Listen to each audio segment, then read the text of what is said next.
I think the play is about understanding who you are before you're able to be in a relationship with somebody else.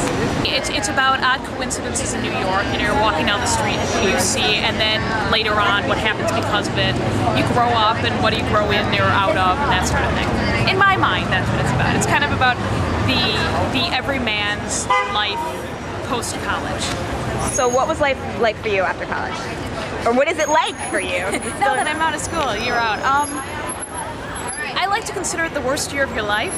Because you don't really know where you are, you don't really know where you're going, and no matter what you do, you never quite figure it out. And then one day you do and you feel great. Knowing what the fuck to do, like what do? You have all these classes about like when you have a job, and then you have to realize you have to get a job, and then like what's a good one, and you know, where should you be, like just knowing what you should do each day and what's enough. You have to, because there's no scale, you know, to figure out where you are. And there's something really rewarding about finding your own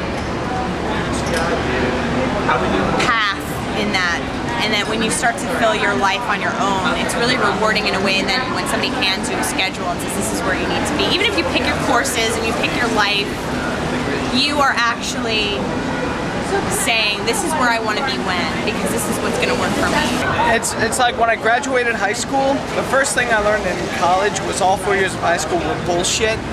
And so it took a little longer, but once I graduated college and started living up in Washington Heights in the real life, I was like, wow, a lot of college was pretty much complete bullshit. I feel like I've become like a freshman of life, sort of, because it's like, you know, high school you work your way up and you get to the top, and then college you start at the bottom and work your way up again. And you know, I went to film school. I met Will. Will was in drama school at North Carolina School of the Arts. I was in film school, and I started at nothing, worked my up to being a directing major.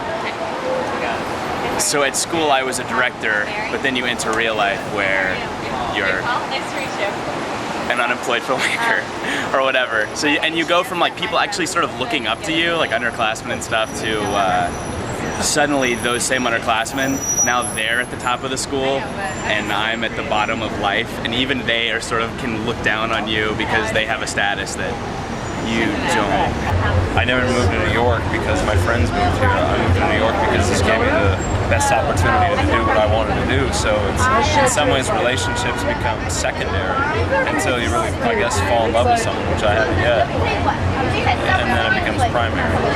That's the hardest thing about growing up, is realizing that sometimes people aren't there yet, and they can't get there with you, and you want them to, and you want to be able to hold their hand and be like, come on, I'm here, risk this with me. Yeah, fucking A. But sometimes they can't, and that's the thing. I think that's the thing about being in your 20s. Like, we all have so much shit that we have to get through before we can even begin to be with other people, and we want to get through it together, but So you think it's like an individual journey? always happen. I don't know what I think. I just know that that's like a big stumbling block, and has been for me and a lot of people. That you find these people that they're amazing, and they just don't know they're amazing yet. And, you know, like, I've said this before, like, if I met the right person now, do I know if I'd be ready to be with them? I don't know. I'd like to think I would, but I don't know. If I had gotten married to the person that I thought I would have like settled down with when I was in my like early 20s, I would be so miserable. But now it's like, I don't know where I'm gonna be, and like I don't know where I'm gonna be in 10 years. Is that scary? No. It's kind of exciting. I guess it's the same as anywhere. It's lonely. I mean, you know, you've got so many people, and you know, you feel like I see my soulmate 40 times a day. She just happens to look completely different every time I see her. And when you're in a relationship in New York, you get to sort of breeze past those people and not entertain the thought that they're your soulmate. But when you're single, you make eye contact on the subway and you think that this, you know, you're missing out on some grand opportunity, but it happens 40 times a day, so It's fleeting. Fleetingly multiple. There's a hyphen, so that's one word. Can you stop? Love is fleetingly multiple? Yes. Because like the guy who was saying before, I just wanted to jump in and be like, I fall in love 20 times a day. I meet people in the subway, like I talk to strangers, and I see people and I have like a connection with them. I remember getting on the V train once, and there was this guy, and the V train terminates at 2nd Avenue, which is my stop. And it was late night, and I was trying to go uptown, and we were the only people on the train except for this homeless guy at the way other end of the car. And he had asked me a question about whether or not this V train was going somewhere or another, and I said yes. And so we already established communication. And then this homeless guy at the other end of the car started peeing in a container.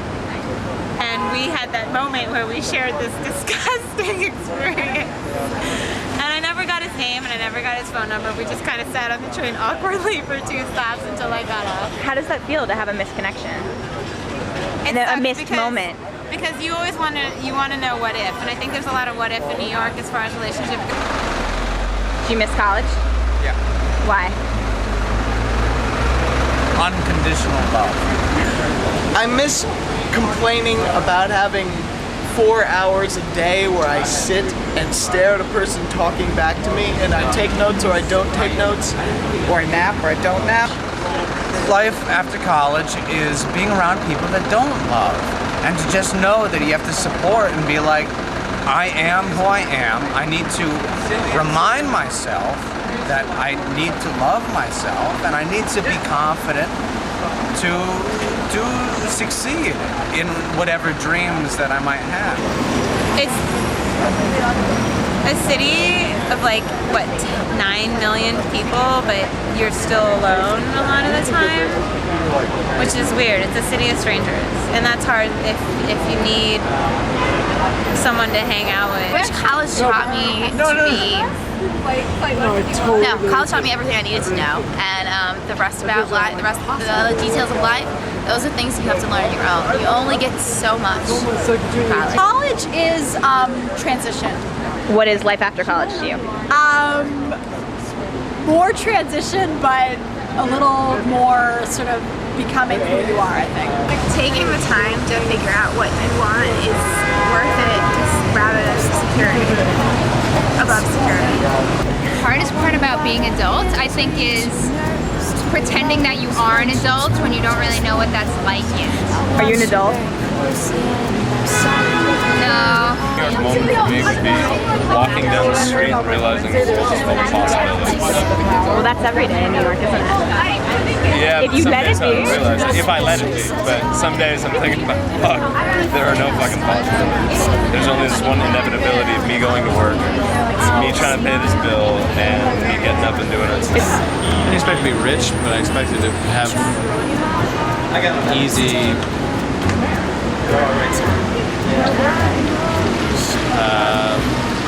lower bourgeois kind of existence.